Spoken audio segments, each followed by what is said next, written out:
Salam əziz müəllimlər və şagirdlər. Bugün mövzumuz get feilidir.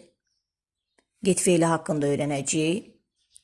Get üstəgəl isim işlənərsə almaq, satın almaq, gətirmək və götürmək mənalarını verir.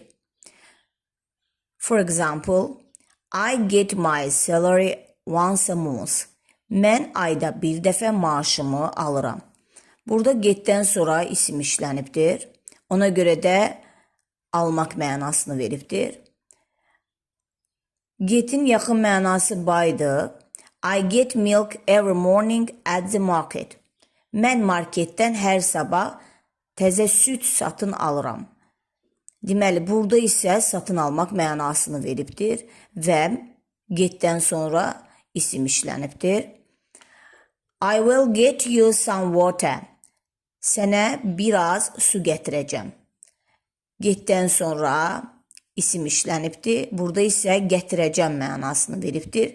Can you get the kids to school tomorrow? Sabah uşaqları məktəbə götürə bilərsən. Burada yenə də getdən sonra isim işlənibdir və burada isə götürmək mənasını veribdir. Getdən sonra əgər yer bildirirsə, səyahət etmək, getmək, bir yerə çatmaq mənasını verib.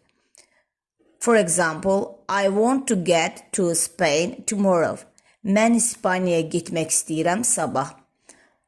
Burada cümlədə baxırıq, getdən sonra yer bildirən söz işləndiyinə görə, deməli, getmək, səyahət etmək mənasını verir.